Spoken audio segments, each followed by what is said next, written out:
नमस्कार। Welcome to Disha's classes. तो दोस्तों, आज जो हम लोग एनालाइज करेंगे वो जो अभी पीटीआई की भर्ती हुई थी, जैसे कि आप स्क्रीन पे भी देख रहे हैं।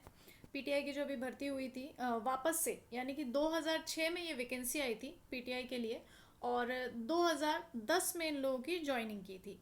और अभी 1 जून 2020 को इन जो भी ये पीटीआई थे उनको नौकरी से हटा दिया गया। जैसे कि आपने देखा होगा, ये काफ़ी चर्चा में भी रहा था, क्योंकि जब इन लोगों ने एग्ज़ाम दिया था 2006 की अगर हम बात करते हैं, तो जब इन लोगों ने एग्ज़ाम दिया था तो आप यकीन मानिए इनकी उम्र क्या रही होगी, 26 साल, 30 साल, 35 साल या 38 साल। तो जब 2006 की वैकेंसी 2010 में ज्वाइनिंग हुई और 1 जून 2020 को हटा दिया गया नौकरी से, तो वैसे भी ये बहुत ज़्यादा शॉकिंग भी था। और जब ये लोग उस समय भर्ती में आए थे, यानी कि ज्वाइनिंग जब इन लोगों की हुई थी, तब उस समय इनकी एज बहुत ही कम थी। और अगर हम देखें 2020 के अकॉर्डिंगली, तो आप देखेंगे कि जो 26 साल का व्यक्ति है वो आपको ऑलमोस्ट मिलेगा 40 साल का। जैसे कि आप देख ही रहे हैं, मैंने यहाँ पर स्क्रीन पे भी सारी चीज़ों को इन्वॉल्व किया है। 40 साल का, 30 साल का अगर कोई व्यक्ति है तो वो 44 साल का, 35 साल का, महिला पुरुष दोनों में 49 ईयर्स, और अगर कोई 38 साल का है तो 52 ईयर्स। तो आप लोग देख ही रहे हैं कि किस तरीके से ये जो एज ग्रुप है, और ये एक इस तरह का एज ग्रुप होता है जिसमें हम देखेंगे कि हमारे काफ़ी सारों के पेरेंट्स इस एज के हैं, शादीशुदा लोग हैं, बच्चे हैं, बहुत सारे प्रेशर होते हैं, और एकदम से नौकरी से हटा दिया जाना जो कि बहुत ही ज़्यादा शॉकिंग था। अब मैं आप लोगों को ये नहीं समझा रही हूँ कि किस तरीके से गवर्नमेंट ने बहुत गलत किया या कुछ चीज़ें, लेकिन जो लेवल ऑफ पेपर था, बिकॉज मैं तो एज एन एजुकेटर आपको बता सकती हूँ, एनालाइज कर सकती हूँ कि ये किस तरीके का पेपर आया था। अगर हम देखें तो 100 क्वेश्चंस थे इसके अंदर, 100 सवाल थे टोटल, और वो 200 मार्क्स के थे। मतलब 200 नंबर का ये आपका पूरी तरह से पेपर था। अगर इनको हटाने की तारीख हम देखें, 1 जून को हटाया गया था, और जो पेपर ले लिया था इन लोगों ने, नोटिफिकेशन 30 जुलाई को इसका नोटिफिकेशन आया था। ये जो एग्ज़ाम अभी हुआ है, 1 जून 2020 को इन लोगों को हटा दिया जाता है, 30 जुलाई 2020 को एक नोटिफिकेशन आता है एग्ज़ाम के लिए, और 23 अगस्त को इसका एग्ज़ाम कह दिया जाता है कि 23 अगस्त को इसका पेपर होगा। तो ऑलमोस्ट जो ड्यूरेशन था, 83 डेज़ का इसका ड्यूरेशन था। तो अब यहाँ पर एक चीज़ और आती है कि बहुत कम समय मिला था तैयारी के लिए, प्रोटेस्ट भी हो रहा था, काफ़ी लोग धरने पे भी बैठे थे ताकि इस चीज़ को रोका जा सके, बट नहीं था। गवर्नमेंट ने अपना डिसीजन लिया और एग्ज़ाम करा दिया गया। 100 सवाल आए थे टोटल, और अगर मैं बात करूँ सवालों की, तो 20 सवाल जीके के पोर्शन से थे। और जो 20 सवाल जीके के पोर्शन से थे वो एज एन एडुकेटर इन लोगों के लिए टफ थे जो रनिंग में तैयारी करते हैं, स्टूडेंट हैं, 25-26 साल के जो लोग हैं, इवन दो आप कह लीजिए चलिए 30 साल तक के जो स्टूडेंट हैं जो तैयारी करते हैं, जो प्रॉपर कॉम्पिटिटिव एग्जाम के लिए ही तैयारी करते हैं, उनके लिए तो ये 20 सवाल जो थे जीके के पोर्शन के, ये आसान ही थे, वो कर सकते हैं इस चीज़ को। लेकिन ये जो एज ग्रुप है, इनके लिए पेपर बहुत टफ था। और मज़े की बात ये कि जब भी करंट पूछा जाता है या जीके पूछा जाता है, तो ऑलमोस्ट एज एन एडुकेटर मैं आप लोगों को बता सकती हूँ कि 6 महीने का करंट पूछा जाता है, लेकिन इसके अंदर जो जीके पूछा गया वो 2-2 साल पुराने सवाल पूछ लिए गए, जो एक अगेन एक शॉकिंग चीज़ थी कि 2 साल पुराने सवाल पूछ लेना। अभी राजस्थान के कुछ पेपर्स में भी ऐसा हुआ था, लेकिन फिर भी एक रनिंग में तैयारी करने वाला 2020 से रिलेटेड सवाल होते, 2019 से रिलेटेड सवाल होते, तो फिर भी याद रहता है न्यूज़पेपर के थ्रू। लेकिन ये बहुत ही पुराने सवाल भी पूछ लिए गए थे। हिंदी इंग्लिश 10-10 नंबर की थी, लेकिन वो भी सामान्य से थोड़ी सी टफ थी, थोड़ी सी टफ थी। और बिकॉज ये देने वाले जो एग्ज़ाम दे रहे थे पीटीआई थे, तो देखिए इनका जो सब्जेक्ट होता है उससे तो कोई लेना देना वैसे भी नहीं होता है, फिजिकल एजुकेशन की चीज़ें ये सब कराते हैं। मतलब आपने भी स्कूल्स में हमने पढ़ा है, और आप में से भी काफ़ी सारे एजुकेटर भी होंगे, तो आप जानते हैं कि पीटीआई का एक क्या वर्क होता है।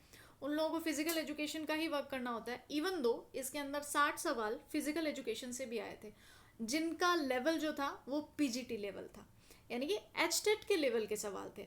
तो हो सकता है कि इन लोगों ने कभी अपनी ट्रेनिंग में उन सवालों को पढ़ा हो या जो भी है, लेकिन अभी इस सवालों के आंसर देना थोड़ा सा इनके लिए टफ हो जाता है। अपने ही सब्जेक्ट में, अपने ही टॉपिक में इन लोगों से बहुत ज़्यादा टफ सवाल पूछ लिए गए थे। तो जो रनिंग में मैं पढ़ाती हूँ, यानी कि जो जीके का पोर्शन मैं पढ़ाती हूँ, तो उसका मैंने एनालाइज किया है।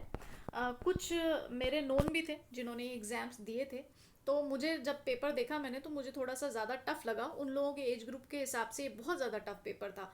तो हम लोग थोड़ा सा एनालाइज करते हैं। मैं आप लोगों को बताती हूँ कि इसमें किस तरीके के सवाल आए थे, किस तरीके से चीज़ें पूछी गई थी। देखिए पहला सवाल देखिए, भारतीयों के लिए वृहत रेशम मार्ग, ठीक है। रेशम मार्ग आप लोगों को काफ़ी सारों को तो पता होगा इसके बारे में और काफ़ी सारों को नहीं पता होगा। ये जो वृहत रेशम मार्ग की बात हो रही है कि ये जो वृहत रेशम मार्ग है किसके द्वारा खोला गया था। भारतीयों के लिए वृहत रेशम मार्ग किसके द्वारा खोला गया था। ऑप्शंस देखिए, कनिष्क, अशोक, हर्ष और फहान। तो अब वृहत रेशम मार्ग की यहाँ पर बात की गई है। तो जब आप ये सवाल पढ़ते हैं, तो क्योंकि मैं पढ़ाती हूँ तो मुझे तो वृहत रेशम मार्ग और काफ़ी सारों को भी अभी थोड़ा बहुत अगर नॉलेज रखते हैं तो वृहत रेशम मार्ग से तुरंत दिमाग में क्लिक होता है चीन के बारे में। सिल्क रूट जैसे ही हम लोग पढ़ते हैं, इंग्लिश में इसे सिल्क रूट कहा जाता है, और जैसे ही हम इस सवाल को पढ़ते हैं तो चीन दिमाग के अंदर आता है। और ऑप्शंस जब हम देखते हैं तो ये जो आप डी ऑप्शन देख रहे हो फहान, ये चीन का से रिलेटेड है, मतलब ये चीन से रिलेटेड है, तो कंफ्यूजन पैदा करता है। अगर सपोज किसी ने इस सवाल के बारे में नहीं पढ़ा, कभी किसी का सब्जेक्ट भी हिस्ट्री नहीं रहा, लेकिन जब वो सिल्क रूट सोचता है तो सिल्क रूट के बारे में जब भी वो सोचेगा तो ये फहान जो है ये चीन से रिलेटेड एक चीनी नाम है, तो दिमाग में डी ऑप्शन आएगा। लेकिन सही आंसर क्या था, कनिष्क, ठीक है। तो ये जो कनिष्क है ये इसका एग्जैक्ट सही आंसर था, यानी कि ए इज द करेक्ट आंसर। और ये सवाल इन लोगों के लिए, जहाँ तक मुझे लगता है, ये जो सब्जेक्ट की तैयारी करते हैं, हिस्ट्री जिनका सब्जेक्ट रहता है उनके लिए आसान था। मेरे लिए आसान है, रनिंग में पढ़ाना पड़ता है, पढ़ना पड़ता है, तो लेकिन जो पीटीए के जिन्होंने पेपर दिया है उनके लिए सवाल थोड़ा सा टफ है। अब नेक्स्ट सवाल हम देखते हैं। देखिए नेक्स्ट सवाल, सुभाष चंद्र बोस ने आज़ाद भारत की अंतरिम सरकार की स्थापना कहाँ की थी। चलिए, पॉलिटी से रिलेटेड सवाल है, मॉडर्न हिस्ट्री में भी इसको पढ़ा जाता है, अगेन ये हिस्ट्री का सवाल है। और जिसने बहुत ही डेप्थ नॉलेज लिया है हिस्ट्री का, लेकिन फिर भी अगर आपने कोई चीज़ ग्रेजुएशन में पढ़ी है, चलिए पोस्ट ग्रेजुएशन में पढ़ी है, और लेकिन अभी आप क्या करवा रहे थे, टूर्नामेंट की तैयारी करवा रहे थे, आप गेम से रिलेटेड चीज़ें करवा रहे थे, तो अगेन ये मुश्किल हो जाता है कि अब अगर हम बात करें, अगर मैं ये ऑप्शंस पढ़ती हूँ, सपोज मैंने ये सवाल कभी नहीं पढ़ा कि सुभाष चंद्र बोस ने आज़ाद भारत की अंतरिम सरकार की स्थापना कहाँ की थी। अब ऑप्शंस देखिए, बर्मा, बर्मा कंफ्यूजन पैदा करता है क्योंकि जापान ने सिंगापुर और बर्मा दोनों पर ही कब्जा किया हुआ था, ठीक है। और अगर हम देखें तो पीटीआई के पर्सपेक्टिव से ये थोड़ा सा जो सवाल है थोड़ा सा टफ हो जाता है। तो सुभाष चंद्र बोस ने किस पे अंतरिम सरकार की स्थापना कहाँ पे की थी, तो अगर हम यहाँ देखते हैं तो B is the correct answer, यहाँ पर बी आंसर करेक्ट है। लेकिन काफ़ी लोगों को कंफ्यूजिंग लगा होगा, उन लोगों ने ए ज़रूर किया होगा, क्योंकि जापान की अगर बात की जाए तो सिंगापुर और बर्मा दोनों पर कब्जा था, और वो एक कंफ्यूजन पैदा करता है। और ये कंफ्यूजन भी क्योंकि हिस्ट्री पढ़ते हैं उनको ही पता चलेगा कि बर्मा या सिंगापुर में से आंसर हो सकता है। रनिंग में ये सवाल का आंसर देना पीटीआई के लिए थोड़ा सा टफ हो जाता है। नेक्स्ट देखिए, अब ये सवाल थोड़ा अच्छा सवाल था, लेकिन जो धर्म से रिलेटेड लोग हैं, जो सिख धर्म से रिलेट करते हुए लोग हैं, वो इसका आंसर दे सकते हैं। जनरली हम लोगों को थोड़ा सा मुश्किल हो जाता है कि इस तरह के सवालों का आंसर देना। तो देखिए सवाल ये था कि गुरु नानक देव की आत्मकथा लिखने वाले सिख गुरु कौन थे। ऑप्शन हैं गुरु अंगद देव, गुरु अमरदास, गुरु रामदास और गुरु अर्जुन देव। अब देखिए ये सवाल बहुत ज़्यादा टफ नहीं है, कोई दिक्कत नहीं है इसमें, लेकिन फिर भी अब नहीं पढ़ा हो तो वो तो दिक्कत आएगी भी। और सवाल के ऑप्शंस ना ये काफ़ी एक जैसे से हैं, तो इसका सही आंसर तो ए है, ठीक है। Guru Angad Dev is the correct answer. लेकिन ये तभी आ सकता है जब आप थोड़ा सा चीज़ों को पढ़ते चले आ रहे हैं, या फिर स्पेसिफिक उस धर्म से रिलेटेड हैं, या जिस एरिया में रहते हैं वहाँ पर थोड़ा सा इस चीज़ का प्रभाव है। तो अगेन ये सवाल मुझे लगता है कि बहुत अच्छा सवाल नहीं था। जो लोग इस धर्म से रिलेटेड है, सिख समुदाय के जो लोग हैं, उनके लिए ये सवाल आसान है, और उन लोगों ने अटेम्प्ट भी किया होगा, तो मे बी उनके लिए तो ये सवाल आसान ही है। तो ये देखो पेपर का जो ड्यूरेशन है, मैंने आप लोगों को बताया कि 100 सवाल है, 200 मार्क्स हो गए, और टाइमिंग रखा था इन्होंने आई थिंक 1 बजे से लेकर और 2:15 तक ये एग्ज़ाम था, यानी कि 1 घंटे और 15 मिनट का एग्ज़ाम। जब आप में से काफ़ी सारे पेपर भी देते होंगे, काफ़ी सारे स्टूडेंट भी होंगे, तो हमको पता ही है 75 मिनट है और हमको 100 सवाल करने हैं, ठीक है। तो 75 मिनट में 100 सवाल, वो तब जब आपको प्रैक्टिस है एग्ज़ाम देने की, क्योंकि 15 से 20 मिनट तो आपको गोले भरने में ही लग जाएंगे, 15 से 20 मिनट तो इसी काम में लग जाते हैं। फिर उसके बाद में आपके पास जो समय बचता है, यानी कि आप एक सवाल को सिर्फ कितने मिनट दे सकते हैं, आधा मिनट। आधा मिनट ही दे सकते हैं आप एक सवाल को, क्योंकि जो इन लोगों ने कट ऑफ डिसाइड करी है, मतलब जो रिजल्ट के लिए कि आपको कितने पे वापस सिलेक्शन मिल जाएगा, तो जनरल के लिए तो इन्होंने 50%, एससी और बीसी के लिए 45% और ईएसएम के लिए 40%, यानी कि जो जनरल कैटेगरी के जिन्होंने एग्जाम दिया है उनको एटलीस्ट 50 सवाल आने चाहिए, एससी बीसी के 45 सवाल आने चाहिए और ईएसएम के 40 सवालों पर आपका सिलेक्शन होगा। यानी कि 100 मार्क्स, 90 मार्क्स और 80 मार्क्स, जो कि मुझे बहुत ही मुश्किल लगते हैं कि रिजल्ट आएगा तो अगर लोगों के मार्क्स आते हैं तो बहुत अच्छी बात है, लेकिन मुझे थोड़ा सा मुश्किल लगता है कि इतने मार्क्स वो लोग नहीं कवर कर पाएंगे। ये पेपर उनके लिए थोड़ा सा टफ था। नेक्स्ट सवाल देखिए क्या है।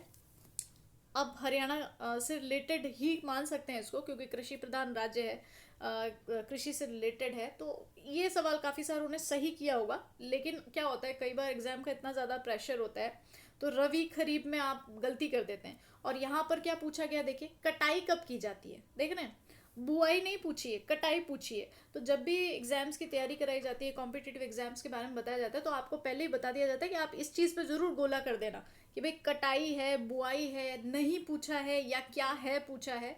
ये ध्यान रखना बहुत ज़रूरी होता है।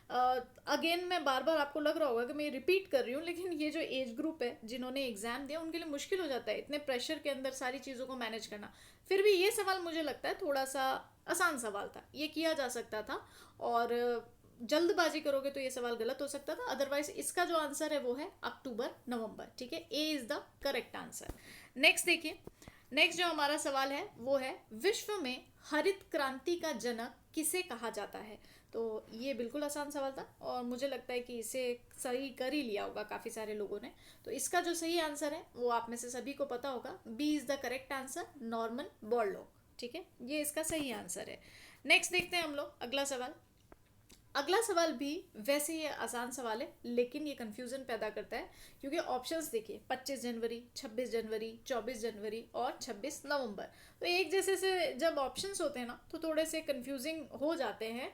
और क्योंकि आप लोग तैयारी नहीं कर रहे थे, एकदम से प्रोटेस्ट भी चल रहा था, बहुत कम समय भी मिला था, फिर प्रेशर भी था, फैमिली प्रेशर, और अचानक से नौकरी छूट जाना या नहीं रहना तो थोड़ा सा दिक्कत आ ही जाती है, क्योंकि काफ़ी सारे फैमिली वाले लोग हैं। तो सवाल इजी था, बट मे बी प्रेशर में ये सवाल गलत हो सकता है। तो जो सही आंसर है उसका ये है ए, ठीक है, A is the correct answer, 25 जनवरी इस सवाल का सही आंसर है।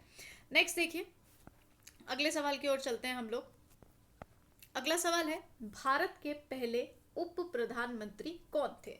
तो ये सवाल जो है इसे मैं कठिन सवाल नहीं मानती, ये बहुत ही आसान सवाल था, लेकिन हरियाणा का आदमी इसको किस तरीके से गलत कर सकता है। आप देखिए इसके अंदर ऑप्शंस आप देखेंगे तो मोरारजी देसाई, ठीक है, वल्लभ भाई पटेल, जीबी पंत और देवीलाल, यहाँ पर एक ऑप्शन आपको दे रखा है। अब गलत कैसे होगा, क्योंकि वो क्या रहे थे आप लोगों को पता ही होगा, ताऊ देवीलाल जो कि हरियाणा के थे और उप प्रधानमंत्री भी थे। तो इस वजह से ये सवाल गलत हो सकता है, क्योंकि वो भी रहे उप प्रधानमंत्री। तो अगेन ये सवाल इजी था, बट ये जल्दबाजी में गलत हो सकता था और ये थोड़ा सा ट्रिकी टाइप से पूछा गया सवाल था। इस तरह के सवाल ना जैसे कि एसएससी वगैरह में ज़्यादा पूछे जाते हैं और जो पुरानी चीज़ों से रिलेट करते होते हैं। अभी रनिंग में इस सवाल का मुझे नहीं लगा ये सवाल क्यों पूछा गया। मे बी ये कन्फ्यूजिंग डालने के लिए, कन्फ्यूज़न पैदा करने के लिए ही पूछा गया था कि जल्दबाजी में ये चीज़ें जो है गलत हो सकती है। तो इसका जो सही आंसर है, वैसे अगर देखा जाए तो इसका सही आंसर है बी, ठीक है, सरदार वल्लभ भाई पटेल। अब नेक्स्ट सवाल देखते हैं हम लोग। अब देखिए थोड़ा सा टफ सवाल है और जो पॉलिटी पढ़ते हैं उनको ही थोड़ा सा मुझे लगता है इतना डेप्थ नॉलेज होता है कि चुनाव आयोग के सदस्यों को कौन नियुक्त करता है। प्रधानमंत्री, भारत का अटॉर्नी जनरल, मुख्य चुनाव आयुक्त या राष्ट्रपति। तो अब जैसे कि जो पॉलिटी के स्टूडेंट है तो उनको तो पढ़ना ही पड़ता है, पूरा आपको संविधान पढ़ना पड़ेगा, कॉन्स्टिट्यूशन पूरा पढ़ना पड़ेगा, रूपरेखा पढ़नी पड़ेगी, चुनाव आयोग हमको पढ़ना पड़ेगा, आर्टिकल्स पढ़ते हैं उसके अकॉर्डिंगली भी। तो इसका जो आंसर है वो लोग तो बिल्कुल सही कर देंगे, इसका सही आंसर है डी, राष्ट्रपति। लेकिन ये थोड़ा सा टफ सवाल है, पीटीआई के लेवल के लिए थोड़ा सा टफ सवाल था। और लेवल की भी बात नहीं होती है ये, क्योंकि टाइम इतना कम था इन लोगों के पास में, तैयारी के लिए बहुत कम समय था। और दूसरी चीज़ ये कि फिर से आपको लगेगा, लेकिन आप खुद सोचिए कि 45 से 50 55 की जो ये एज ग्रुप है, इसमें चीज़ें याद रखना एकदम से क्लिक भी नहीं हो पाता कि किस तरीके से। अब आप एकदम से तैयारी करेंगे तो आपको याद रहेंगी चीज़ें, और कई बार होता है कि जो स्टूडेंट है जो कॉम्पिटिटिव एग्जाम की तैयारी कर रहे हैं उनको भी नहीं याद आ पाता, एकदम से नहीं आता याद, और इस एज ग्रुप के लिए तो मुझे थोड़ा सा मुश्किल लगता है ये सवाल भी। नेक्स्ट देखिए, फुटबॉल महासंघ द्वारा पद्मश्री के लिए किसकी सिफारिश की गई है। तो देखिए, अब यहाँ पर ना तो नाम पूछा खिलाड़ी का कि किसे दिया गया है, या पहले किसको दिया गया था, या अब किसके लिए जो है नाम है। तो ये सवाल किसके लिए, फुटबॉल महासंघ द्वारा पद्मश्री के लिए किसकी सिफारिश की गई है, सिफारिश के बारे में सवाल पूछ लिया। एग्जैक्ट सवाल यहाँ पे नहीं पूछा गया है। तो पीटीआई का पेपर है, फुटबॉल से रिलेटेड सवाल है, खेल से संबंधित सवाल है, लेकिन फिर भी पूछा क्या है इन्होंने, सिफारिश किसकी की गई है। तो जनरली क्या होता है ना, जब भी आप खेलों के सवाल पढ़ते हैं तो आप एग्जैक्ट आंसर याद करते हैं कि इस समय इसको ये अवार्ड दिया गया था, अब जो अवार्ड है वो किसे दिया जाएगा, या कब ये जो सारे अवार्ड्स फंक्शन होंगे ये कब होंगे। सिफारिश के सवाल ना बहुत कम सवाल आते हैं, और जो इसका आंसर है, इसका जो आंसर है वो है B is the correct answer, I M Vijayan. और ये ना बहुत पुराने प्लेयर हैं, तो बहुत पुराने प्लेयर होने की वजह से थोड़ा सा मुश्किल हो जाता है, और ये टफ सवाल है पीटीआई के लेवल के लिए, ये थोड़ा सा टफ सवाल है। आप लोगों को लग रहा होगा कि खेल से संबंधित सवाल है, ये तो उन लोगों को करना ही चाहिए था, तो ये थोड़ा सा टफ सवाल है ना। अब नेक्स्ट देखिए, खेलो इंडिया महिला हॉकी लीग का पहला संस्करण, संस्करण को इंग्लिश में कहते हैं फेज, कि भाई फर्स्ट फेज, बिकॉज ये तीन जो है फेजेस में होंगे, फर्स्ट, सेकंड और थर्ड। अभी जो ये ऑप्शंस देख रहे हैं आप लोग यहाँ पर, नई दिल्ली, बंगलुरु, भुवनेश्वर, ये जितने भी ऑप्शंस आप यहाँ पर देख रहे हैं इन सभी जगह पर ही होगा। फर्स्ट फेज जो है न्यू दिल्ली में, सेकंड फेज बेंगलुरु, और थर्ड फेज जो है भुवनेश्वर के अंदर होगा।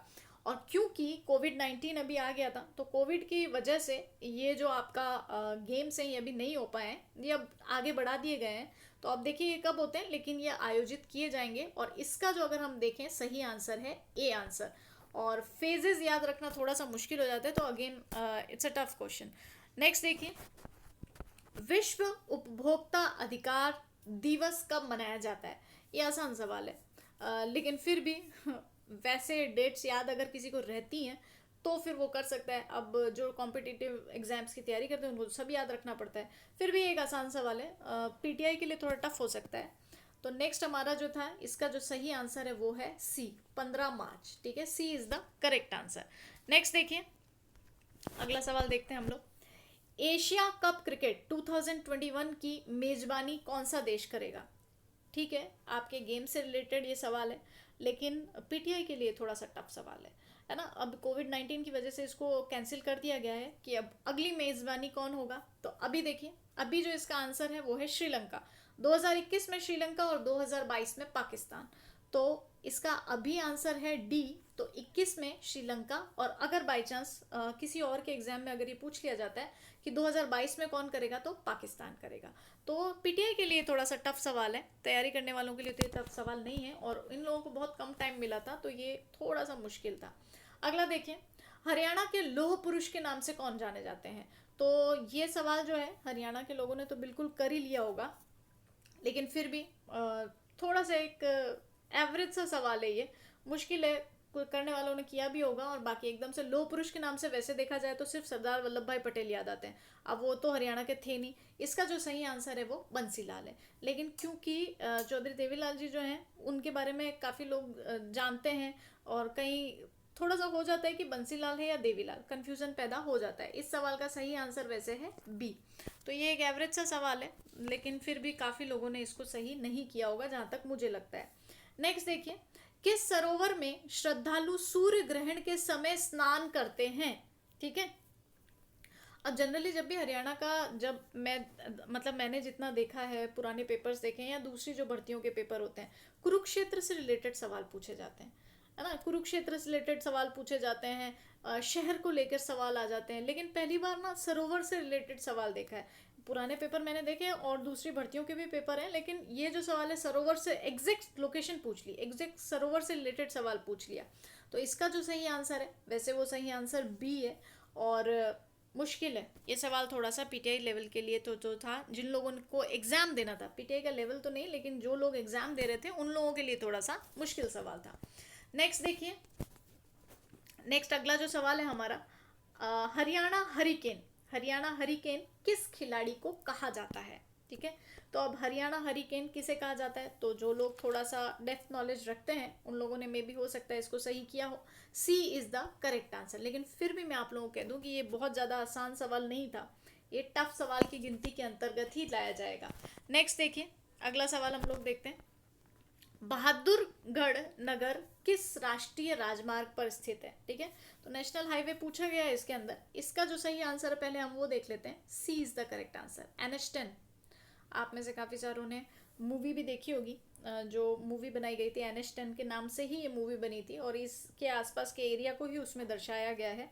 तो अगेन ये जो सवाल है थोड़ा सा स्पेसिफिक करके पूछ लिया, क्योंकि इस जो NH10 है इस पर तो काफ़ी सारे जो है शहर गुजरते हैं, तो थोड़ा सा कठिन हो जाता है इस वजह से। लेकिन फिर भी ये सवाल पूछा गया और कम ही लोगों ने इसको ठीक किया होगा। जो लोग थोड़ी सी डेप्थ नॉलेज रखते हैं उन्होंने तो ये सवाल ठीक कर लिया होगा। अगला देखिए, ये थोड़ा सा टफ सवाल है। बर्ड नेस्ट ओलंपिक स्टेडियम कहाँ स्थित है। अब देखिए ये जो स्टेडियम है, बर्ड नेस्ट स्टेडियम की बात हुई है, तो ये आप 2008 में ओलंपिक्स हुए थे, 2008 के जो ओलंपिक्स हुए थे उस समय ये जो है स्टेडियम बनाया गया था। और ये जितने भी ऑप्शंस है ना, चाहे लंदन ले लो, चाहे बीजिंग ले लो, चाहे पेरिस ले लो, चाहे सिडनी, ये सारे ऑप्शंस ऐसे ऑप्शंस हैं जहाँ पर ओलंपिक्स हुए हैं। लेकिन ये जो सवाल है देखो कब का पूछा गया है, 2008 के ओलंपिक से रिलेटेड सवाल पूछा गया है। और 2008 में जो हुए थे वो बीजिंग में हुए थे। तो ये इतना पुराना सवाल इन लोगों ने उठा के पूछ लिया था, तो मुझे नहीं लगता कि ये मतलब आसानी से कोई कर पाया होगा। बहुत पुराना सवाल पूछ लिया इन लोगों ने। अब देखिए, सैमसंग ने कहाँ विश्व की सबसे बड़ी मोबाइल विनिर्माण इकाई खोली है, ठीक है। तो हालांकि आप लोगों को लग रहा होगा कि न्यूज़पेपर वगैरह अगर पढ़ते हैं तो अपडेट रहता है, बट ऐसा नहीं होता। अपने अपने इंटरेस्ट की खबरें सारे पढ़ते हैं और पूरा अखबार जो है वो वही पढ़ते हैं जो थोड़ा सा कंपटीशन की तैयारी कर रहे हैं। तो इस सवाल का जो आंसर है, अगर आंसर की अगर हम बात करें तो A is the correct answer, ठीक है। लेकिन अब यहाँ पे भी क्या दिक्कत है, ये सवाल कब का पूछ लिया इन्होंने 2018 का। अभी आप लोग देख रहे हैं पिछला सवाल 12 साल पुराना सवाल और ये सवाल 2018 का सवाल। तो वो 12 साल पुराना सवाल पूछ लिया, ये सवाल कौन सा पूछा है, हालांकि वो चर्चा में रहा था लेकिन उस समय चर्चा में रहा था। अभी अगेन अगर हम बात करें तो 2018 9 जुलाई 2018 को जो ये विनिर्माण की इकाई है ये खोली गई थी। और कहाँ पर, नोएडा के अंदर। लेकिन ये सवाल थोड़ा सा मुश्किल हो जाता है, इतनी पुरानी चीज़ें याद रखना मुश्किल है। जो तैयारी कर रहे हैं उनके लिए भी थोड़ा मुश्किल होता है, तो फिर इन लोगों के लिए तो ये सवाल थोड़ा सा टफ था ही। अगला सवाल देखिए, किस ओलंपिक को गोल्डन ओलंपिक कहा जाता है।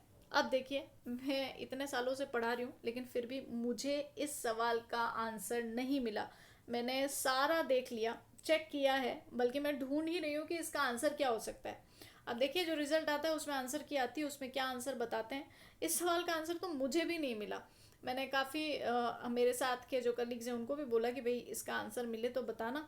तो देखते हैं इसका आंसर क्या होता है। अभी तक तो मुझे भी इस सवाल का आंसर क्लियर नहीं है, कन्फ्यूज़न पैदा कर रहा है बट क्लियर नहीं है। एग्जैक्टली मैं आपको ऑप्शन नहीं बता सकती कि ये आंसर बिल्कुल सही आंसर है। अब देखिए, नेक्स्ट देखते हैं हम लोग इसका जीके का जो लास्ट सवाल था। प्रथम शीतकालीन ओलंपिक कहाँ आयोजन कब और कहाँ हुआ था, ठीक है। फर्स्ट जो है आपके जो ओलंपिक्स हैं, जो विंटर ओलंपिक्स हैं, उनके बारे में पूछा गया है। तो देखिए ये थोड़ा सा टफ सवाल हो जाता है। और दूसरी चीज़, फ्रांस देखो, हुए तो फ्रांस में थे। सबको ये तो याद रहता ही है कि पहली बार जब पीटीआई के एग्जाम की तैयारी कर रहे हैं या फिर जब वो पीटीआई बने होंगे तो ऑब्वियस सी बात है इन लोगों ने ओलंपिक्स वगैरह है कुछ पढ़ा होगा, तैयारी कर रहे होंगे तब उस वक्त पढ़ा होगा। तो फ्रांस तो फिर भी याद रह जाता है, लेकिन ये जो स्पेसिफिक डेट्स होती हैं ये थोड़ी मुश्किल हो जाती हैं। इसका सही आंसर तो बी आंसर है इसका।